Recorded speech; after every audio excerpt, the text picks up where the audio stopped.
तो दोस्तों आज हम मैरी कॉम के बारे में बात करेंगे। 1991 में कंगलठेई गांव के पास एक एयर क्रैश होता है। वहां एक छोटी लड़की मेंगटे चुंगेई जांग कॉम जो एक राइस फार्मर की बेटी होती है, इम्फाल में रहती है। एक बॉक्सिंग ग्लव ढूंढ लेती है क्रैश के रिमेन्स में। उस ग्लव को देखते ही उसका मन बॉक्सिंग की तरफ खींच कर चला जाता है। उस वक्त से ही वो बॉक्सिंग में डीप इंटरेस्ट लेना शुरू कर देती है, चाहे उसका पापा इस फैसले से खुश ना हो।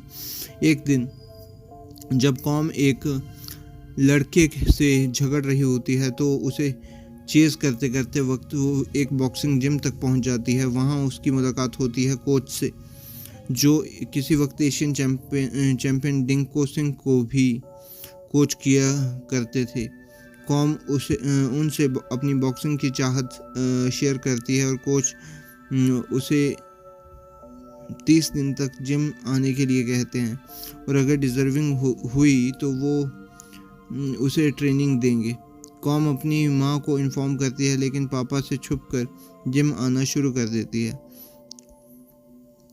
कोच उस पर कोई ध्यान नहीं देता इनिशियली, लेकिन कॉम को डेडिकेशन और जिद देखकर फाइनली वो उसकी ट्रेनिंग शुरू कर देता है और फिर उसे एक नए नाम से बुलाता शुरू कर देता है, मैरी। एक बार जब उनके घर के फाइनेंशियल सिचुएशंस ख़राब होते हैं तो कॉम एक लोकल रेसलर को पैसों के लिए चैलेंज करती है ताकि वो उनका बेचा गया काऊ वापस खरीद सके। यहीं पर उससे मुलाकात होती है ओनलर कॉम से, एक फुटबॉल प्लेयर जो बाद में उसका लाइफ पार्टनर बनता है। स्टेट लेवल चैंपियनशिप जीतने के बाद मैरी के पापा को उसके बॉक्सिंग का पता चलता है। जब पापा उसे कहते हैं कि या तो बॉक्सिंग चूज़ करो या फिर मुझे, तो मैरी दिल से पे पत्थर रखकर बॉक्सिंग को चूज़ करती है। लेकिन जब उनके पापा टीवी पे 2002 women world amateur boxing championship में उसकी जीत देखते हैं तो उन्हें नज़रिया बदल जाता है। वो मैरी से माफ़ी मांगते हैं और उसका सपना सपोर्ट करने शुरू कर देते हैं। इसी बीच ऑनलर कॉम मैरी को प्रपोज करता है और वादा करता है कि कभी उसे बॉक्सिंग छोड़ने को नहीं कहेगा। 2006 में मैरी दोबारा से वर्ल्ड चैंपियनशिप जीत जाती है और तब ऑनलर उससे शादी कर लेता है। शादी के बाद मैरी माँ बन जाती है, 2 ट्विंस को जन्म देती है और बॉक्सिंग छोड़कर परिवार में बिजी हो जाती है। एक सरकारी नौकरी के लिए अप्लाई करती है, लेकिन उसे सिर्फ पुलिस कांस्टेबल की पोस्ट मिलती है, तो उसे बुरा लगता है कि एक वर्ल्ड चैंपियन के लिए ये पोजीशन इंसल्टिंग है।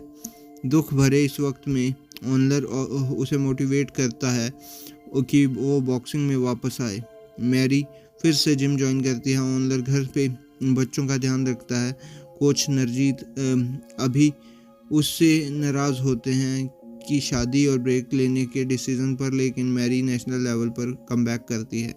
एक मैच में जब वो क्लियरली अपने ओपोनेंट से बेटर परफॉर्म करती है, फिर भी जजेस पार्शियलिटी दिखाते हैं और उसे हार डिक्लेयर कर देते हैं। गुस्से में आकर मैरी चेयर जजेस पर फेंक देती है, जिसका रिजल्ट होता है कि उस पर बैन लग जाता है।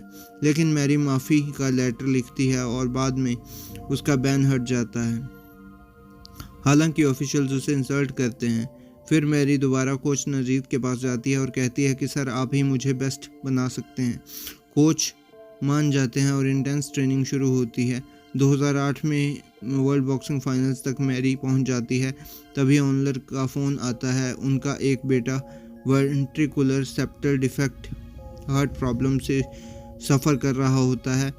ये सुनकर मैरी इमोशनली डिस्टर्ब्ड हो जाती है और मैच में पहला राउंड ऑलमोस्ट हार ही जाती है। लेकिन जब उसे एक हार्ड पंच लगता है तो हेलुसिनेट करती है अपने बच्चों पर, हस्बैंड को ऑडियंस में उनकी तस्वीर उसके मन में आती है और तब उसको अंदर से एक नई ताकत जागती है। मैरी कमबैक करती है, ओपोनेंट्स को हराती है और चैंपियनशिप जीत जाती है। जब वो पोडियम में एक मेडल ले रही होती है तब उसे पता चलता है कि उसके बेटे का ऑपरेशन सक्सेसफुल रहा। सभी लोग उसका नाम की तारीफ़ करते हैं, मैग्निफिसेंट मैरी। बैकग्राउंड में बजता है इंडियन नेशनल एंथम और स्क्रीन पे लहराता है तिरंगा। और दोस्तों, ये मूवी थी अच्छी, देख लें जाके, ये अपने टाइम की अच्छी मूवी थी। ये था मेरा रिव्यू। मैं मिलता हूँ किसी और मूवी में किसी और रिव्यू के साथ। तब तक के लिए बाय।